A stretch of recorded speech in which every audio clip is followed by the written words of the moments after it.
Assalamualaikum warahmatullahi wabarakatuh. Selamat pagi. Untuk mata kuliah Deep Learning hari ini kita akan belajar mengenai regularisasi ya untuk Deep Learningnya ya. Oke, untuk capaian pembelajarannya di sini diharapkan setelah mengikuti mata kuliah ini, mahasiswa ini mampu mengidentifikasi konsep dasar jaringan saraf tiruan dalam atau Deep Feedforward serta regularisasi dan optimasinya pembelajaran dalam deep learning dan mampu mengaplikasikan pemodelan serta evaluasinya. Oke. Ya, seperti yang kita ketahui ya, di sini untuk jaringan saraf ya, di sini memiliki parameter dan hiperparameter ya.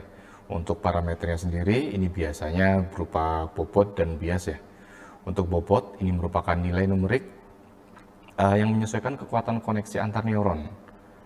Sedangkan bias ini adalah nilai numerik yang memungkinkan penyesuaian aktivasi setiap neuron.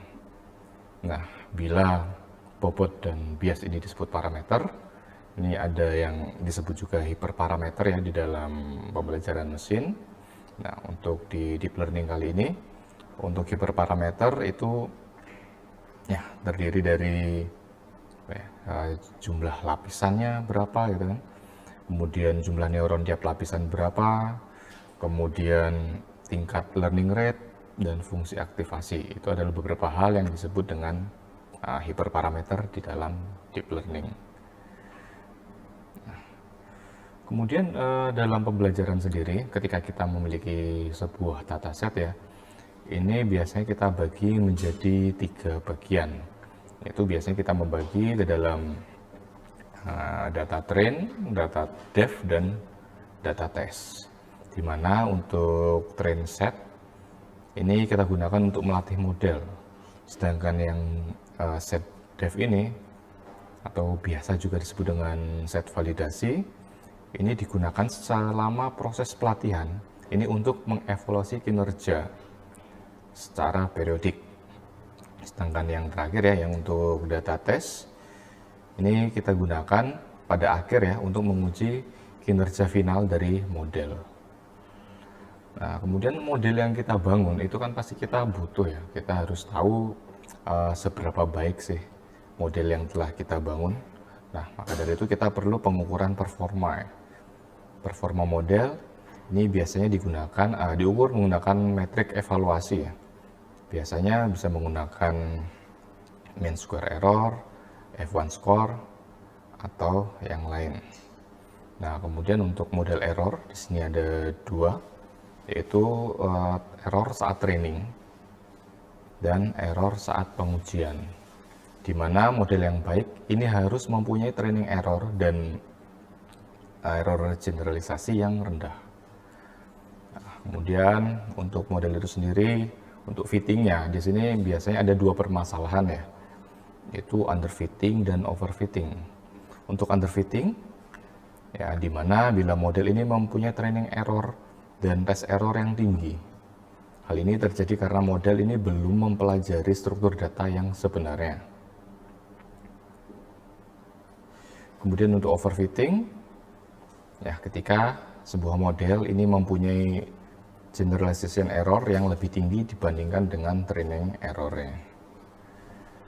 Nah, di sini perlunya regularisasi ya. Jadi tujuan dari regularisasi ini adalah modifikasi apapun yang kita buat pada algoritma pembelajaran yang dimaksudkan untuk mengurangi kesalahan. Nah, kesalahan dalam generalisasinya atau saat generalisasi ya, tetapi bukan kesalahan pelatihannya.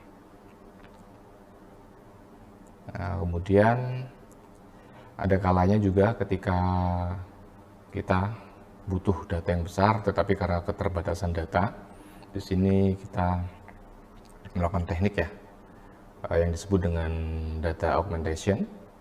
Nah, di sini tujuannya adalah untuk meningkatkan jumlah dan variasi data untuk pelatihan. Ya, contoh dalam data augmentation ini bisa meliputi rotasi, flipping horizontal maupun vertikal, kemudian zoom in atau zoom out, kemudian penambahan noise, dan lain sebagainya ya. Oke, kemudian ada suatu waktu juga ketika ini ya, ketika kita melatih suatu model yang besar dengan kapasitas representasional yang cukup untuk mengatasi tugas, ini kita sering mengamati bahwa kesalahan pelatihan ini terus menurun seiring waktu. Tetapi kesalahan untuk set validasi ini mulai meningkat lagi. Nah, berarti di sini kita harus menghentikan proses iterasi ya. Ya, dengan demikian diharapkan kesalahan set pengujian ini dapat kita capai dengan optimal, lebih rendah ya. Oke, untuk materi lebih lengkap bisa kita simak pada video berikut.